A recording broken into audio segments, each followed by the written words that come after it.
Podcast vydavateľstva Absint. Príbehy pre 21. storočie. Spúšť.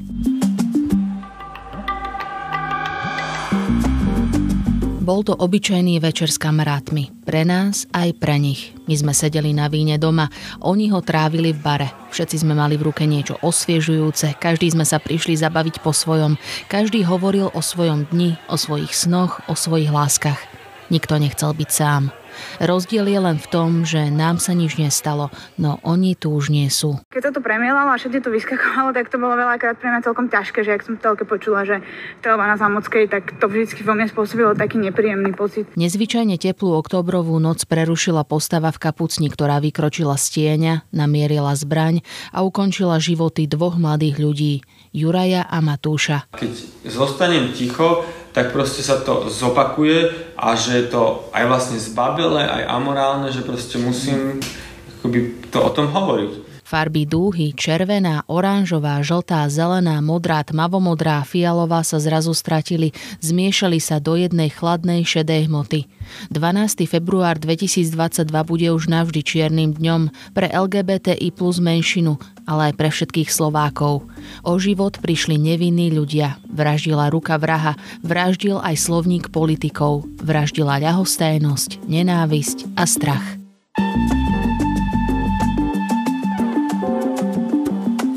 Marek Hudec o tom napísal knihu. Nazval ju Spúšť, príbehy o láske a nenávisti. Čo sa vtedy stalo a čo viedlo k vražde Juraja a Matúša, aj o tom sa s ním v podcaste vydavateľstva Absint Spúšť budem rozprávať ja, Kristína Chrenková, redaktorka Slovenského rozhlasu.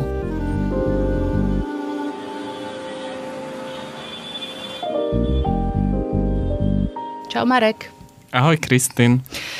Ako si spomínaš na tú noc, keď sa útok odohral?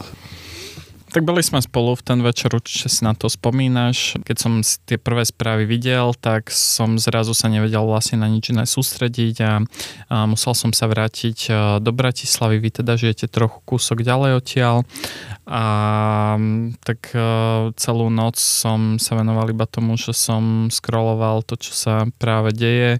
Čítal som ten hrozný manifest. Nedalo sa mu vlastne vyhnúť. Všetci kamaráti sme si ho vtedy vlastne posielali. Bolo dostatok informácií v tých prvých hodinách o tom, čo sa vtedy stalo? Veľmi ma vykolajila správa o tom, že si polícia myslela, že to môže byť nejaká milenecká hádka a už od prvých správ mne sa javilo, že toto bude vlastne nejaký akože teroristický čin. A obával som sa toho, že to nebude nejak vlastne riadne vyšetrené. Máme na Slovensku príklady mnohých ako keby podobných politicky, spoločensky exponovaných prípadov, ktoré sa riadne ako keby nevyšetrili alebo stále sú v takom tieni tajomstva trochu. Môžeš vysvetliť viac, prečo ťa vykoľajila tá správa, že by mohlo ísť o mileneckú hádku? Mal si pocit, že sa to môže tak zamiesť pod koberec alebo že sa to môže bagatelizovať? On to šíri taký negatívny ako keby nejaký stereotyp o gejoch ako nejakých promiskuitných, emocionálnych až násilníckych ľuďoch a z mojich vedomostí nič ani v tom momente dokonca nenasvedčovalo tomu, že by len Matúš s Jurajom niečo spolu mali, nie to ešte v nejakom ako keby trojuholníku. Takže to, ako vlastne celá táto teória vznikla, je pre mňa záhadou, respektíve je to také, že mám pocit, že to bola iba také nejaký prvý dojem niekoho. Môžeš možno teraz povedať pár vetami, predstaviť týchto dvoch mladých ľudí, ktorí pri streľbe zomreli, Juraja a Matúša, kto boli? Boli to vlastne obyčajní ako keby dvadsiatnici, ktorí jednak sa hľadali si niekoho, s kým sa budú vlastne cítiť dobre, nachádzali si vlastne nové kamarátstva v teplárni. Pokúsim sa rozprávať chronologicky. Prízvukuje Karolína niekoľko mesiacov po teroristickom útoku. Blíži sa jeho prvé výročie a hoci ľudia za oknami kaviarne stále nosia kraťasy, vzduch je chladnejší a predznamenáva prichádzajúcu jeseň. Karolína navštevovala tepláreň pravidelne. Bola spolubývajúcou jednej z obetí, Juraja Vankuliča. Aj večer pred streľbou sedeli spolu v kuchyni, mali zlú náladu a rozprávali si morbídne vtipy. Karolína v tom čase študovala na konzervatóriu a v stredu 12. októbra jej vyučovanie skončilo až okolo 6. večer. Dostala správu od iného kamaráta. Pýtal sa, či sa nestretnú v teplárni. Chvíľu mi neodpisoval, tak som sa ešte nechala zlákať spolužiačkou do blízkej krčmy na Panenskej ulici. Kamarát sa ozval až potom, aby sme sa stretli o 7:00. Jej spolužiačka mala problémy s priateľom. Začala sa opúšťať a Karolína nevedela, ako ukončiť konverzáciu. Kamarát okrem toho tiež avizoval, že sa s niekým zarozprával a že mešká. Karolína niekedy krátko po 7:00 využila moment, keď sa jej spolužiačka s niekým začala objímať, so všetkými v bare sa rozlúčila a vyrazila smerom k teplárni. Ulica končila starodávne pôsobiacimi kamennými schodmi. Vystúpila nimi na Svoradovu. Pred ňou bolo ešte jedno podobné schodisko, keď začula zvuk pripomínajúci streľbu. Hneď som sa na to pozerala racionálne. Myslela som si, že to vyšlo z divadla umeleckej školy, že asi niečo skúšajú. Vyšla po ďalších kamenných schodoch a bola na Zámockej.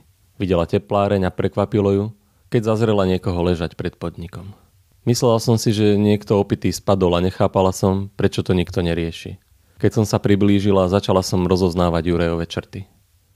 Doteraz si nie som istá, či ležal tvárou nahor alebo nadol. Mám zvláštnu spomienku, že som mu hľadela do tváre, ale nie som si istá. Okolo tela stálo niekoľko ľudí. Jeden volal na políciu, iný sa zdôveril, že videl chlapca v šiltovke, ako strieľal, a potom sa rozbehol tade, odkiaľ práve Karolína prišla. Stála som nad Jurajom, chcela som mu nejako pomôcť. Videla som krv, no bála som sa ho čo i len dotknúť. Ak mal zranenie, mohla by som mu ublížiť. V jednej chvíli som sa pozerala do dverí teplárne a bála som sa do nich vojsť. Možno som si myslela, že sa tam skrýva strelec, hoci spätne som si to vyčítala.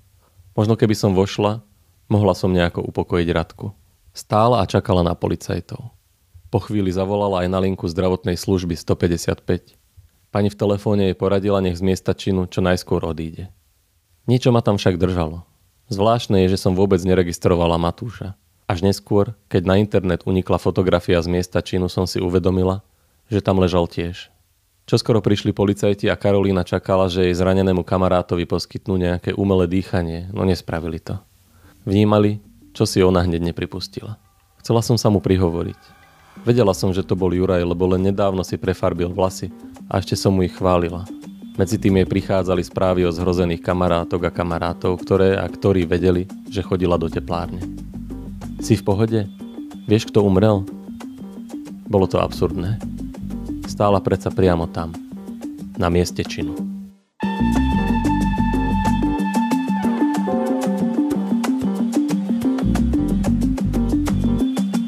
Môžem v skratke povedať ku každému z nich. Matúša, čo sa mne tak ako prvé evokuje z tých rozhovorov, ktoré som o ňom mal, tak je, že ho prezývali Tiger King, pretože tým, ako sa obliekal, pripomínal takého miliardára z takého dokumentu Netflixu, ktorý sa volá rovnako, a zároveň pracoval pred teplárňou, predtým než vlastne išiel do teplárne, aj v takom obchode s takými voľnočasovými drobnosťami Flying Tiger, tak vlastne takto tá prezývka vznikla. Bol veľmi ako keby taký kamarátsky, žoviálny človek, ktorý však možno tým humorom sa snažil ako keby nejakú časť svoju možno skrývať alebo nie úplne ju ukazoval.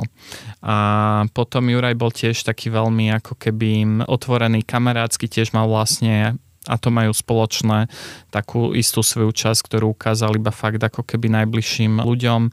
Venoval sa dragu, objavoval ako keby jednak svoju sexualitu, ale aj ako keby nejakým spôsobom rodovú identitu alebo rodový prejav. A vlastne všetci sa s ním chceli nejakým spôsobom kamarátiť, hoci nie každého si ako keby pustil k sebe úplne blízko. Oni boli navzájom priatelia?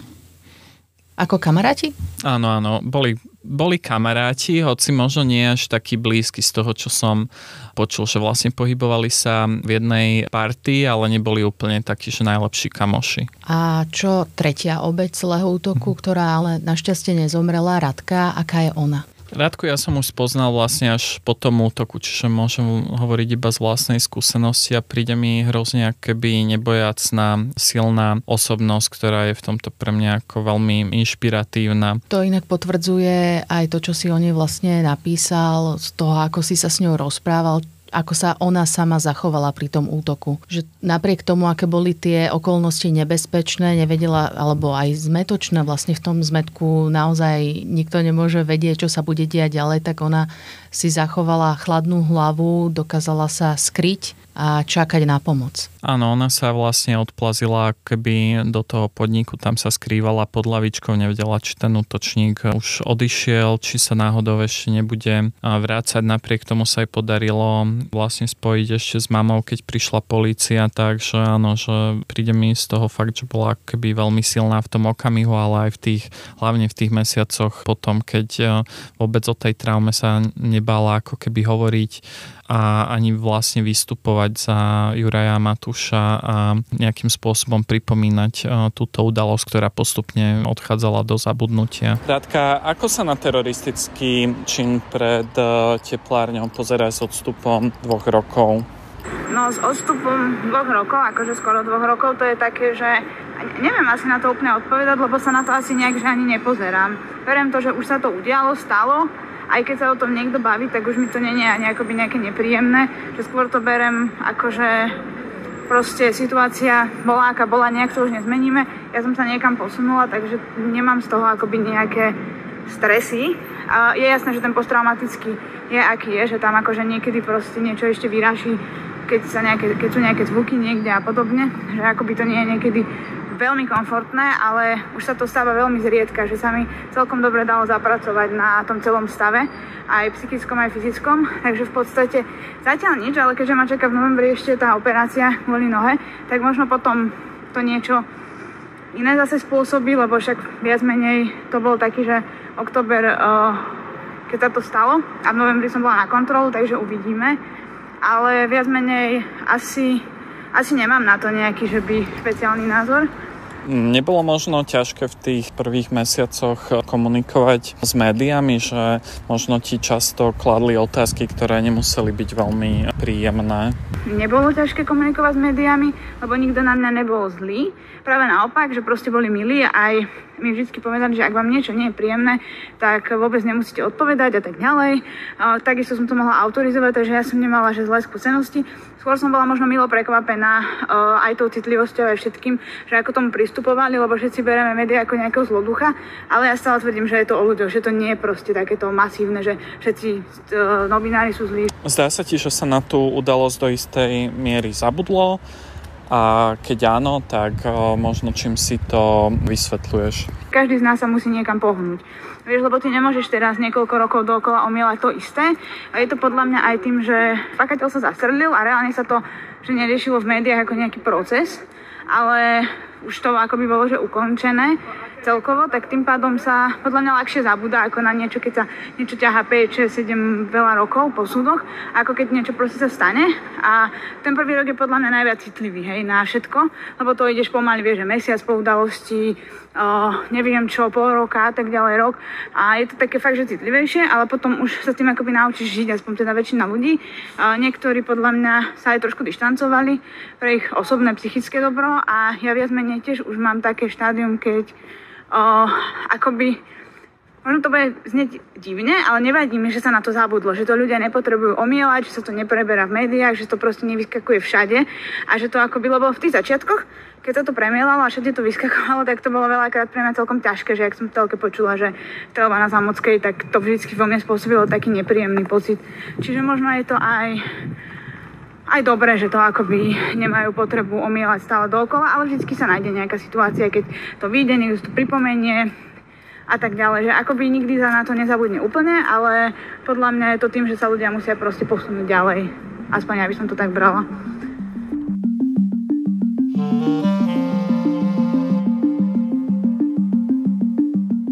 Máme tu ale aj 4. aktéra celého tohto večera, vlastne antihrdinu celého tohto príbehu, strelca Juraja. Koľko toho o ňom vieme? Ja som čítala, že teda bol v škole pre nadané deti, že napísal teda ten manifest, aj ktorý si spomínal. Čo ďalej je o ňom známe? Pomerne veľa toho bolo zverejneného. Vieme, že si prešiel šikanou, že zmenil školu, že aj na tej novej škole mal problémy. Bol zdokumentovaný jeho útok stoličkou na spolužiaka. Vieme z jeho zápisov, že tento teroristický čin chystal dlho, že zdieľal názory svojho otca na covidovú pandémiu, že mal rád agresívne filmy a hry a že spolužiakom o tom útoku hovoril vlastne už predtým. Ja som vlastne aj dlho rozmýšľal nad tým, že do akej miery chcem, aby tá kniha vlastne bola o tom strelcovi, že to bola pre mňa jedna z takých akoby kľúčových otázok, keď som tú knihu písal. Ja som sa aj dosť bál toho, že čím viac ho budem vykreslovať, tak tým viac tam bude vznikať z toho textu možno nejaký typ ako keby súcitu k nemu. Ale vlastne čím viac som sa o ňom dozvedal, tak tým viac mi jeho konanie prišlo, ale aj rozmýšľanie úplne akoby z iného sveta. Veľmi ťažko sa tam podľa mňa, aspoň z môjho pohľadu, hľadá akoby nejaký súcit. Z môjho pohľadu išlo o nešťastné decko, ktoré jednoducho nevyhodnotilo správnym spôsobom niektoré myšlienky, na ktoré naďabil a nezastavili ho žiadne záchranné siete. Ani rodičia, ani škola, ani kamaráti. Ako to vidíš teda ty? Áno, v tomto máš pravdu, že skutočne v istom zmysle sa na ňo dá ako keby pozerať ako na človeka, ktorému sa stali vlastne že zlé veci a zrejme kvôli tomu, že sa s nimi nevedel vyrovnať, tak sa proste dostal do nejakých ako keby zlých kruhov, hlavne teda keď hovoríme o internetových fórach extrémistických, ale na strane druhej nejaký ten sklon vlastne k násiliu tam bolo vlastne vidno dlhodobo ako keby v jeho správaní. Že zdá sa, že vlastne ako keby na tie traumy alebo ťažké veci, ktoré vlastne zažil, tak reagoval ako keby násilím a to je pre mňa niečo ako keby také neúplne pochopiteľné alebo niečo, s čím sa vlastne ťažko dá súcitiť. Alebo neospravedlniteľné. Áno.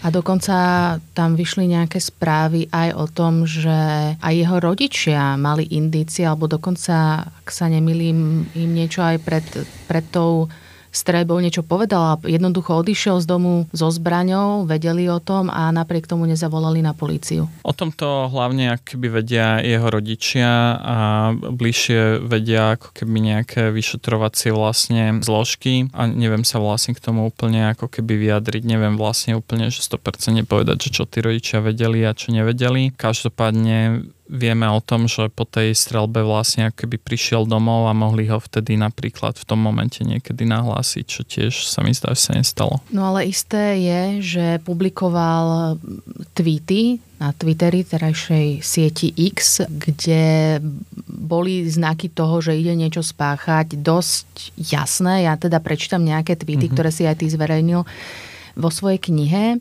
Napríklad tento zo 6. septembra. Nečakám, že to prežijem. Najpravdepodobnejšie zomriem počas operácie. To je v poriadku. Ak to musí prísť, som pripravený. Ešte je šanca, že ma zadržia. V tom prípade, hoci by som chcel byť oslobodený, zrejme sa to nestane. Alebo tento z 30. septembra, teda skoro 2 týždne pred útokom. Nezabudni, že keď prehráme, nebude záležať na tom, aký sme boli slušní, akými mierumilovnými sme zostali, aký dobrý bol náš uhol pohľadu, aj tak z nás spravia tých najhorších nacistických teroristov očias pôvodných nacistov. Realita pre nich nič neznamená. Oni totiž ovládajú médiá. Ako je možné, že sa takýmto radikálnym komentárom na sociálnych sieťach polícia nevenovala už dávno a nezastavila? To je otázka na bezpečnostné zložky, ale z toho, čo viem, je náročné takýto obsah na internete vyhľadávať, nie je to až také ľahké. A zároveň ide o tweety, ktoré boli najprv zverejnené na súkromnom účte. Nikto ich nemohol vidieť. Oni boli až zverejnené vlastne až v ten večer pre verejnosť. Čiže dovtedy ich mohol vidieť vlastne iba jeden človek. Čiže nevideli tie tweety nejakí jeho priatelia. To som ti aj chcel povedať, že to je vlastne akoby fakt, vieš, že toto vlastne vieme. A vieme teraz povedať, že kto tohto 19-ročného strelca ovplyvnil? To bol nejaký jeho vzor? Nemáme ako keby až také konkrétne informácie o tom, že kto konkrétne ho radikalizoval, ale zo všetkých vlastne vyjadrení a informácií je jasné, že sa to dialo ako keby cez nejaké internetové fóra, kde si ako keby píšu extrémisti z rôznych krajín. Naráža na to aj analýza, ktorá po tomto teroristickom trestnom čine vyšla, kde odborníci na extrémizmus urobili lingvistickú analýzu a konštatovali, že vlastne manifest tohto vraha nemohol byť napísaný vlastne len jednou osobou, alebo teda 19-ročným mladíkom, ale veľmi pravdepodobne do toho textu ako keby zasiahol ešte aj vlastne niekto iný. Oni aspoň konštatujú, že to môže byť toto internetové ako keby prostredie. To hnutie teroristické sa im hovorí akceleracionisti. Nie je to nejaká skupina ľudí na jednom mieste, ale sú to ľudia roztrúsení po celom svete, ktorí rozmýšľajú len nad tým, ako nejakým spôsobom rozvrátiť súčasnú spoločnosť. Vyberajú si na to vlastne rôzne ciele, pri ktorých je šanca, že tým zasiahnu čo najväčší počet ľudí. Lebo aj to je zaujímavé, že on vlastne pôvodne čakal a chcel zabiť vtedajšieho premiéra Eduarda Hegera, čo sa verejnosť dozvedela aj on sám až o niekoľko dní neskôr. Tie ciele boli také dosť rozličné, že politik, jeho rodina na jednej strane, na druhej strane ľudia v queerbare, že je zaujímavé, že prečo sa rozhodol zrovna pre tú tepláreň, keď nezastihol Eduarda Hegera doma. Tak on už vlastne v tých predchádzajúcich tweetoch sa jednak netajil tým, že mu vadia vlastne politické elity, čiže nie len premiér Heger, ale spomínal sa tam aj Robert Fico. A zároveň sa netajil ako keby nenávisťou jednak k židovskej menšine a ku queer ľuďom. Veril napríklad v nejakú konšpiračnú teóriu o tom, že židovská menšina tu ovláda vlastne akože celý svet a on konal vlastne na základe týchto ako pomilaných presvedčení. Queer ľudí bral vlastne ako nejaký, že je to súčasť nejakého vlastne životného štýlu, ktorý nám je tu vnúcovaný zo západu, čo je tiež ako keby hoax, s ktorým sa vlastne stretávame často. A ktorý šíri napríklad aj ruská propaganda. Áno. Vráťme sa ešte k tomu jeho manifestu. Ty si sa rozhodol zverejniť jeho časť. Ako si sa rozhodoval v tomto bode, pretože tiež je to naozaj na zváženie, nakoľko šíriť myšlienky takýchto ľudí, aby neboli jednoducho voľne dostupné, aby neovplyvnili niekoho ďalšieho. Ako si to vyhodnotil? O tomto som veľmi veľa premýšľal a veľa som aj prehodnocoval, že čo konkrétne zverejním. Ten manifest je vlastne veľmi dlhý a zverejniť vôbec niečo z neho mi prišlo dôležité z dvoch dôvodov.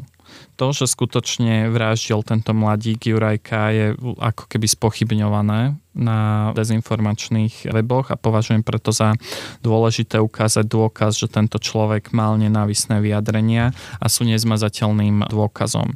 A druhý dôvod bol ten, že záležalo mi na tom, aby som zachytil brutalitu a hrôzu daného večera. Tieto tweety a manifest sme si všetci v ten večer preposielali a prišlo mi autentické zachytiť aspoň časť toho chladu a tej mrazivosti vlastne, čo z nich vychádzala. Nakoniec aj po mnohých vlastne konzultáciách som sa rozhodol zverejniť časť v citátoch a zároveň vlastne s komentárom. Vieme teda, že kde sa Juraj K. skrýval, keď nad ránom napokon spáchal samovraždu? Vieme viacej o tom, čo sa dialo po tom útoku z toho jeho pohľadu?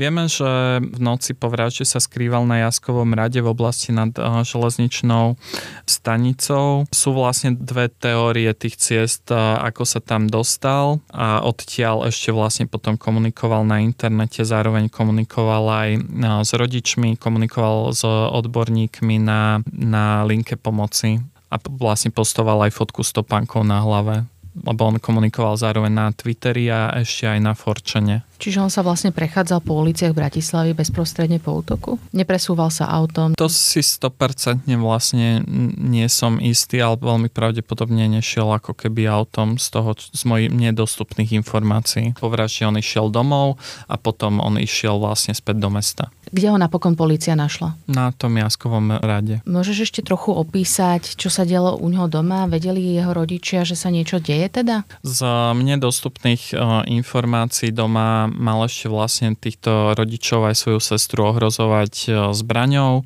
Mali ich zamknúť vlastne v izbe a keď ho začali prosiť, aby ich pustil von, tak z domu ušiel a vlastne vrátil sa do mesta, kde ho nad ránom našli na Jaskovom rade mŕtvého, to je v oblasti nad železničnou stanicou. A mohol byť pod vplyvom napríklad nejakých drog alebo alkoholu? Nemám o tom vedomosť. Okay. Ešte sa vráťme naspäť na to miesto činu. Bola pre ľudí, ktorí sa v tom čase nachádzali na mieste, ktorí mierili napríklad do tej teplárne a ktorí boli v šoku z toho, čo sa tam dialo, dostupná nejaká psychologická pomoc? Áno, bol na mieste pán z Modrého aniela, ktorý im poskytol ako keby takú prvú pomoc a snažili sa si tí ľudia vlastne tam byť tak navzájom vlastne pre seba. Kto si prvý vlastne uvedomil, že mohlo ísť o zločin z nenávisti alebo teda teroristický čin, ako to klasifikujeme dneska? Myslím si, že to v tom momente, keď sa to stalo a začalo sa upozorňovať vlastne na tie tweety a manifest vraha, tak to začalo byť pomerne jasné mnohým ľuďom, hlavne teda ľuďom z bezpečnostných zložiek. Pomerne rýchlo to potom pochopili aj médiá. Aké bezpečnostné opatrenia sa potom alebo bezprostredne po útoku zaviedli? Na to by tiež vedeli vlastne odpovedať bezpečnostné zložky. Ja vlastne som nemal nejakú spoluprácu s políciou, tak hneď ako keby na začiatku, keď som ich kontaktoval, tak nechcela mi nejaké akože konkrétnejšie informácie poskytnúť. Vieme to iba, čo sme vlastne všetci videli, bol vlastne policajný vrtuľník na oblohe. Ráno, keď som prechádzal mestom, tak na každej ulici vlastne stáli nejakí ešte policajti. Marek, obávaš sa, že by sa mohol podobný útok ešte zopakovať na Slovensku? Upozorňuje na to napríklad Marek Madro z IPčka alebo Radovan Bránik z Modrého aniela, že áno, táto hrozba tu stále je, pretože podobne zradikalizovaných mladých ľudí, ako bol Jurajka, je medzi nami veľmi veľa. Títo odborníci hovoria o desiatkách. O niektorých bezpečnostné zložky už vedia a je to téma, o ktorej sa možno toľko nehovorí, ako by sa malo o tejto radikalizácii mládeže a jej dôvodoch.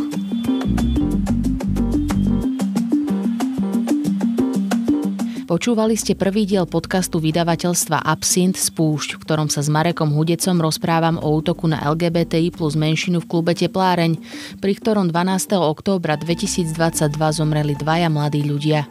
Marek o knihe napísal rovnomennú knihu, ktorej sa snaží priblížiť čitateľom nielen tragédiu na Zámodskej ulici, ale aj život queer komunity na Slovensku.